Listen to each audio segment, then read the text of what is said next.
To be 100% honest with you all, I had no intention of making a character study on Big Jack Horner. I thought he was hilarious as a character and a really solid villain, but he definitely wasn't the first thing that stood out to me from this movie. But seeing as my channel is practically built off of my Puss in Boots videos, no, seriously, all of my most watched videos are about this film. Somebody please help. I decided to give the people what they want and break down why Jack Horner was such an integral piece of this movie, and quite literally, in a sense, completes Puss in Boots: The Last Wish. Now, if you've watched my other character studies and reviews, then you already know that this is the part of the video where I break my analysis into two different categories: contrast and narrative impact. Now, before we get into breaking down this character, I'm gonna quickly ask y'all to make sure to leave a like and subscribe if you enjoy the content, and help your boy get to 10,000 subs before the end of the year.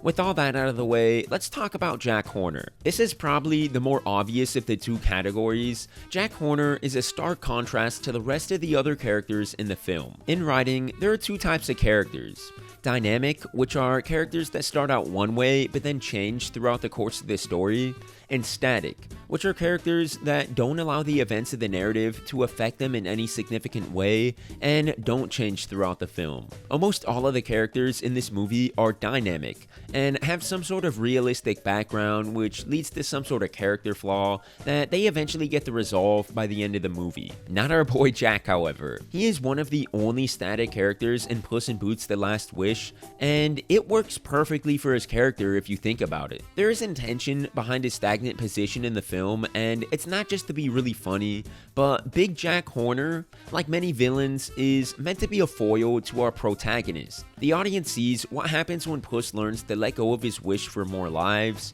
He grows and matures as a character and learns to find happiness in somewhere other than his status as a fearless legend. On the other hand, the audience also sees what happens to Jack Horner when he becomes so obsessed and fixated on his wish that he directly or indirectly causes all of his men to die, stays the same, and doesn't learn to grow and be happy without his wish. And he ultimately dies because of his stubbornness and cruelty. Jack and Puss start out from the same point: self-centered, arrogant, egotistical, selfish, hyper-fixated on what they think will make them happy. But as the story goes on, Puss's journey and relationship with Perrito and Kitty changes him, and he no longer needs his wish, finding happiness in what he already has instead of what he had hoped to gain. Jack doesn't learn this lesson, and that sharp contrast actually emphasizes the way that Puss has grown.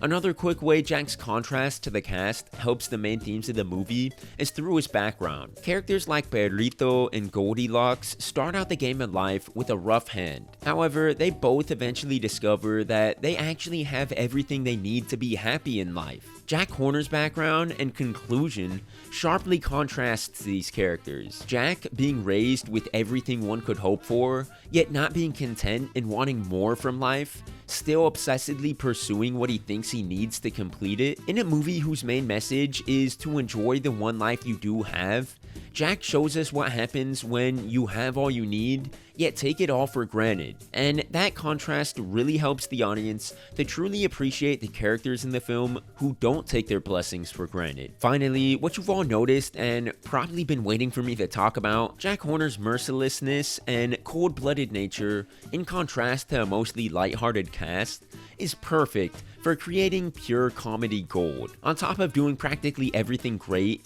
Puss in Boots: The Last Wish was a hilarious movie, and a big part of that was because of the numerous exchanges between Jack Horner and Jiminy Cricket. The polar opposite personalities make for some of the funniest scenes in the film, and although Jiminy deserves credit for a lot of that, so does Big Bad Jack Horner. Now that we've examined how Jack Horner's contrast to the rest of the characters helps to complete the movie, let's analyze Jack Horner's narrative impact as well. It's safe to say that Puss in Boots: The Last Wish had a plethora of antagonists, but among them, there is really only one true villain if you think about it, and that is Jack Horner. Goldilocks' whole purpose was to be a misguided bad guy who learns their lesson and turns good by the end of the movie, and the wolf's character worked out most effectively in short spurts, so the movie needed a constant, driving, evil force for the story to progress with a sense of tension, and Jack perfectly fulfills that role for the film. In my other character studies on Perrito and the Wolf,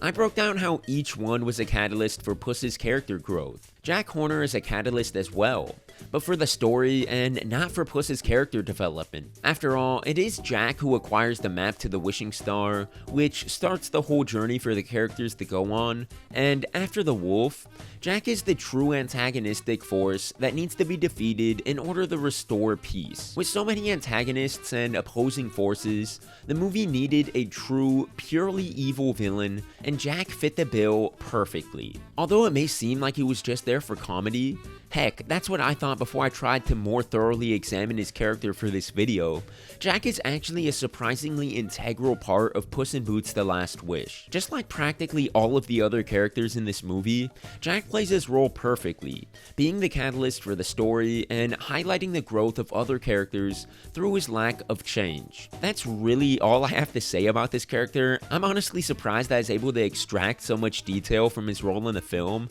and I think I've just about made all the Puss in Boots related videos I can think of. You guys have shown these reviews so much love and support, and my channel would not be where it is today without your support for these videos, so I truly appreciate all the love you guys have shown my content. I don't know if I really have any other ideas for reviews for this movie, but hey, if you guys keep wanting Puss in Boots videos, then in the comments let me know ideas for videos you have, and maybe I'll make another one someday.